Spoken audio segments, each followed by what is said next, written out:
নমস্কার বন্ধুরা, এআইটি ইনস্টিটিউটে স্বাগত। আমরা আলোচনা করব Indian economy, types of planning. এর আগে আমরা দুটো ক্লাস আলোচনা করেছি ইন্ডিয়ান প্ল্যানিং থেকে।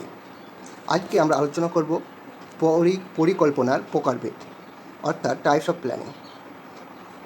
আমরা টাইপস অফ প্ল্যানিং পড়ানোর আগে তোমাদের জানিয়ে রাখি যে আমরা যে পয়েন্টগুলো আলোচনা করি সেগুলো প্রধানত কম্পিটিটিভ এক্সামে এসে থাকে, অর্থাৎ প্রতিটি পয়েন্ট খুবই গুরুত্বপূর্ণ। আশা রাখছি তোমরা এই ক্লাসটি শেষ পর্যন্ত দেখবে। চলো আমরা পড়ার মধ্যে মনোনীত হই।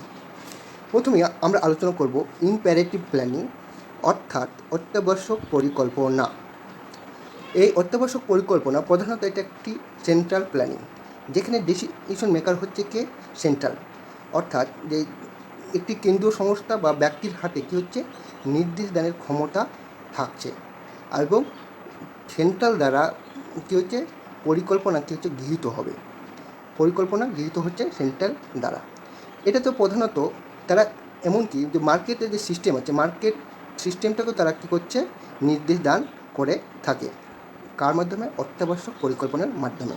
অর্থাৎ যে অত্যাবশ্যক পরিকল্পনা প্রধানত সোশ্যালিস্ট ইকোনমিক্স, এক ধরনের সোশ্যাল ইকোনমিক্স হচ্ছে অত্যাবশ্যক পরিকল্পনা বা ইম্পারেটিভ প্ল্যানিং। তার আগে আমরা জানিয়ে দিই যে ইকোনমি প্রধানত তিন রকমের হয়। একটা সমাজতান্ত্রিক অর্থনীতি, অর্থাৎ ওটাকে বলা হয় সোশ্যালিস্ট ইকোনমি, এবং একটা ধনতান্ত্রিক ইকোনমি, যেটাকে ক্যাপিটালিস্ট ইকোনমি বলা হয়, একটা মিক্সড ইকোনমি, যা মিশ্র অর্থনীতি বলা হয়। ঠিক আছে, এই তিন রকম ইকোনমির দ্বারাই কিন্তু প্রতিটি পরিকল্পনা কিন্তু নিয়োজিত হয়।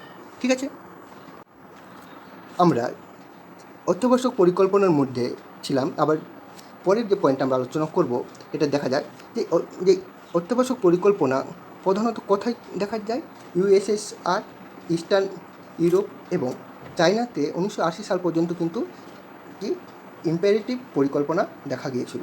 ওকে, এরপরে আমরা আলোচনা করব ইন্ডিকেটিভ প্ল্যানিং বা নির্দেশক পরিকল্পনা। ইন্ডিকেটিভ প্ল্যানিং অথবা নির্দেশক পরিকল্পনা। তাহলে নির্দেশক পরিকল্পনা প্রধানত এটা ফার্স্ট অ্যাটেম্প হয়েছিল সেটা ফ্রান্সে। Indicative planning was attempt first in France. এটা গুরুত্বপূর্ণ পয়েন্ট। এটা যে ইন্ডিকেটিভ প্ল্যানিংকে ইন্ডুসমেন্ট প্ল্যানিংও বলা হয়, অর্থাৎ প্রবর্তিত পরিকল্পনা বলা হয়ে থাকে তাকে নির্দেশক পরিকল্পনাকে। ঠিক আছে, তার আগে বন্ধুদের তোমাদের আবার জানাই, আমাদের চ্যানেলটি তোমরা সাবস্ক্রাইব করবে, এবং আমাদের যে বিভিন্ন গ্রুপ আছে সেই গ্রুপগুলো কী করবে, গ্রুপে তোমরা জয়েন্ট হতে পারো, যেখানে আমরা ডেলি মক টেস্ট নিয়ে থাকি। আমাদের হোয়াটসঅ্যাপ গ্রুপ আছে, তারপর টেলিগ্রাম গ্রুপ আছে, তোমরা সেখানে জয়েন্ট হতে পারো, এবং আমাদের যে ইউটিউব এর ডিসক্রিপশনে লিঙ্ক আছে সেই লিঙ্কে গিয়ে তোমরা কিন্তু সাবস্ক্রাইব করতে পারো এবং আমাদের চ্যানেলটিকে তোমরা শেয়ার করতে পারো। ওকে বন্ধুরা, আমরা ছিলাম যে ইন্ডিকেটিভ প্ল্যানিংয়ের মধ্যে ছিলাম, অর্থাৎ নির্দেশক যোজনা। সেখান থেকে আমরা এখন আবার আলোচনা করব। এই ইন্ডিকেটিভ প্ল্যানিং বা নির্দেশক পরিকল্পনা ভারতে প্রথমবার অ্যাডপ্ট করা হয়েছিল 8-5 ইয়ার প্ল্যানের সময়। ঠিক আছে, তাহলে 8-5 ইয়ার প্ল্যানের সময় কী হচ্ছে, ইন্ডিকেটিভ প্ল্যানিংটা কী হয়েছিল, প্রথমবার অ্যাডপ্ট করা হয়েছিল। ঠিক আছে, তারপরে আমরা আলোচনায় ঢুকে যাব যে ইন্ডিকেটিভ প্ল্যানিং সম্পর্কে। এক মিনিট, হ্যাঁ। এটা প্রধানত যে গভর্নমেন্ট কী হিসেবে কাজ করে, ফেসিলিটেটর হিসাবে কী করছে, গভর্নমেন্ট কাজ করছে। ঠিক আছে, এবং গভর্নমেন্ট কী করে, যে ইনকারেজ করে, কাদেরকে ইনকারেজ করছে, প্রাইভেট সেক্টর যেটা বেসরকারি সংস্থা আছে তাদেরকে ইনকারেজ করছে বা উৎসাহ দান করছে গভর্নমেন্ট, অর্থাৎ সরকার। এবং ইন্ডিকেটিভ প্ল্যানিং একটা নট এ ইম্পারেটিভ প্ল্যানিং, অর্থাৎ ইন্ডিকেটিভ প্ল্যানিং কিন্তু অত্যাবশ্যক পরিকল্পনা নয় বা অত্যাবশ্যক পরিকল্পনা নয়, এবং এটি যে ফ্লেক্সিবল, হ্যাঁ, এটা হচ্ছে কী, যে নমনীয় একটা পদ্ধতি বা নমনীয় একটা প্ল্যানিং। ঠিক আছে, এটা রেগুলেট দ্য, পরের যে পয়েন্টটা দেখো, regulate the private sector to achieve specific target. দেখো এই ইম্পর্টেন্ট একটা পয়েন্ট, নির্দেশক যোজনার ক্ষেত্রে এটা ইম্পর্ট্যান্ট একটা পয়েন্ট হচ্ছে কি, যে লক্ষ্যমাত্রা অর্জনের জন্য কী করছে সরকার, কী করছে, বেসরকারি যে ক্ষেত্রগুলো আছে সেগুলোকে নিয়ন্ত্রণ করেন। কে করছে নিয়ন্ত্রণ? সরকার। তাহলে এটা কোন পরিকল্পনার মাধ্যমে? ইন্ডেক্টিভ যোজনার মাধ্যমে বা ইন্ডেক্টিভ প্ল্যানিংয়ের মাধ্যমে কী করছে, এটাকে নিয়ন্ত্রণ করছেন। হ্যাঁ, তাহলে এই যে আমরা দেখতে পেলাম যে মিক্সড ইকোনমি বলতে আমি একটু বললাম যে যেখানে প্রাইভেট সেক্টর বা এবং সরকার যদি গভর্নমেন্ট দুজনই নিয়োজিত থাকে সেটাকে মিক্সড ইকোনমি বলা হয়। এক্ষেত্রে দেখো যে এক্ষেত্রে দেখছি যে যে ইন্ডিকেটিভ প্ল্যানিংয়ের ক্ষেত্রে দেখছি যে এখানে সরকার এবং প্রাইভেট সেক্টরগুলোর মধ্যে একটা নির্দেশ দানের ক্ষেত্র কাজ করছে, তাই এটা একটা বেসিক্যাল কী হচ্ছে মিক্সড ইকোনমি। ঠিক আছে, তাহলে এই যে ইন্ডিকেটিভ প্ল্যানিং বা নির্দেশক যোজনার একটা মূল যে উদাহরণ হচ্ছে ইন্ডিয়া হচ্ছে কী হচ্ছে মিক্সড ইকোনমির মাধ্যমে পরিচালিত হয়ে থাকে। পরে যে আমরা টাইপস অফ প্ল্যানিংয়ের মধ্যে আলোচনা করব পার্সপেক্টিভ প্ল্যানিং, অর্থাৎ পরিপ্রেক্ষিত প্ল্যানিং। পার্সপেক্টিভ প্ল্যানিং বা পরিপ্রেক্ষিত পরিকল্পনা। ঠিক আছে, এটা বিশেষ করে যে কল্পনাবিদ আছেন তারা কি ড্রাফট তৈরি করে থাকেন বা রচনা করে থাকেন। ঠিক আছে, এটা প্রথম যে পয়েন্টটা আমরা আলোচনা করব সেটা হচ্ছে লং টার্ম প্ল্যান হচ্ছে পরিপ্রেক্ষিত পরিকল্পনা বা পার্সপেক্টিভ প্ল্যানিং। ঠিক আছে, এবং এই প্ল্যানিং প্রধানত 15 থেকে 20 বছর ভিত্তিতে মেয়াদি যোজনা, এটা এটা অর্থাৎ একটা দীর্ঘমেয়াদী যোজনা, হ্যাঁ, দীর্ঘমেয়াদী পরিকল্পনা। ঠিক আছে, এবং এই লং টার্ম ধরে যে অবজেক্টিভ থাকে, লক্ষ্যমাত্রা থাকে, সেটাকে এই ছোটো ছোটো ভাগে কী করছে অবজেক্টিভগুলোকে বা লক্ষ্যমাত্রাগুলোকে অ্যাচিভ করছে, কিন্তু অনেকটা বছর ধরে কিন্তু লক্ষ্যমাত্রাগুলোকে অ্যাচিভ করছে। ঠিক আছে, এবং এই যে লং টার্ম পিরিয়ড হিসাবে আমরা বিবেচনা করলে আমরা দেখতে পারি 5 ইয়ার প্ল্যানিং এবং 5 ইয়ার প্ল্যানিং বা অ্যানুয়াল প্ল্যানিং যে হচ্ছে অর্গানাইজ মানে কি যে কার্যকরী হচ্ছে কথা পঞ্চবার্ষিক পরিকল্পনা অর্থাৎ বার্ষিক যোজনার মধ্য দিয়ে। এই কার মধ্য দিয়ে চালু হচ্ছে 5 ইয়ার প্ল্যানিং অথবা অ্যানুয়াল প্ল্যানিং, এটা ইন্ডিয়াতে ক্ষেত্রে দেখা গেছে। ওকে, এরপরে যে প্ল্যানিংটা আলোচনা করব রোলিং প্ল্যান, এই খুবই গুরুত্বপূর্ণ প্ল্যান। রোলিং প্ল্যান প্রধানত ইন্ট্রোডিউস করেছে প্রফেসর মাইডাল। রোলিং প্ল্যান কী হচ্ছে বা চলমান যোজনা কী হচ্ছে ইন্ট্রোডিউস করেছিল। ঠিক আছে, ওকে,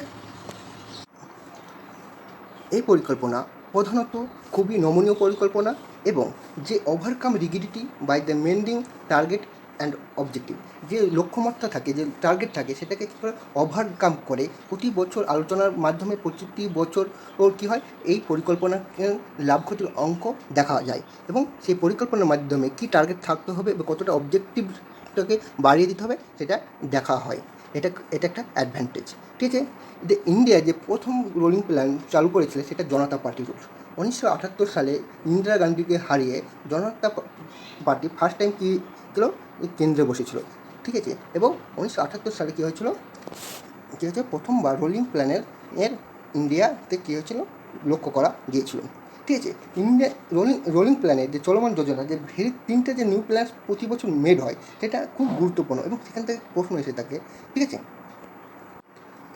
এবং আমরা আলোচনা করছি যে রোলিং প্ল্যান। ঠিক আছে, রোলিং প্ল্যানের যে প্রতি বছর যে 3টে প্ল্যান তৈরি হয় সেগুলো আমরা আলোচনা করব, খুবই গুরুত্বপূর্ণ। The plan for the current year the which including budget. দেখো তার মানে কী বলতে চাইছে যে চলতি যে অর্থের যে বর্ষের পরিকল্পনা যেটা থাকে তার সঙ্গে কী হচ্ছে যে বাজেট, যা পরিকল্পনার জন্য একটা বাজেট নির্ণয় হয়, সেই বাজেটটা কী থাকছে এই পরিকল্পনার মধ্যে নির্দেশ দান করে থাকছে এবং এই কারেন্ট বছর বা চলতি অর্থবর্ষের পরিকল্পনাটা এটা নির্দেশ দান করে থাকছে। ঠিক আছে, এবার there is a plan for number of years, for example 3, 4, 5 বছর বা ইয়ার, হ্যাঁ, রিভাইজ এভরি ইয়ার।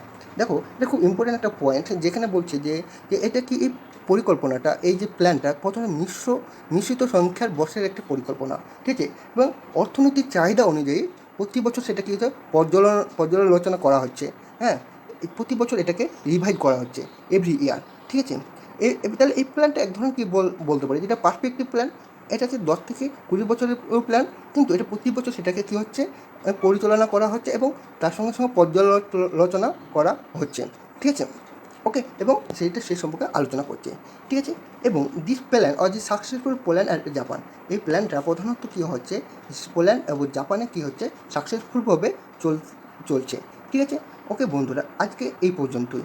আমাদের ক্লাস যদি ভালো লেগে থাকে বা কিছু ইনফরমেশন আছে যে ইনফরমেশনগুলো গুরুত্বপূর্ণ, সেই ইনফরমেশনগুলো তোমরা কিন্তু মনে রাখবে এবং পারলে পয়েন্ট করে নেবে। ঠিক আছে, আর আমাদের যে বিভিন্ন গ্রুপ আছে সেই গ্রুপগুলোতে তোমরা জয়েন হবে এবং আমাদের সঙ্গে থাকবে।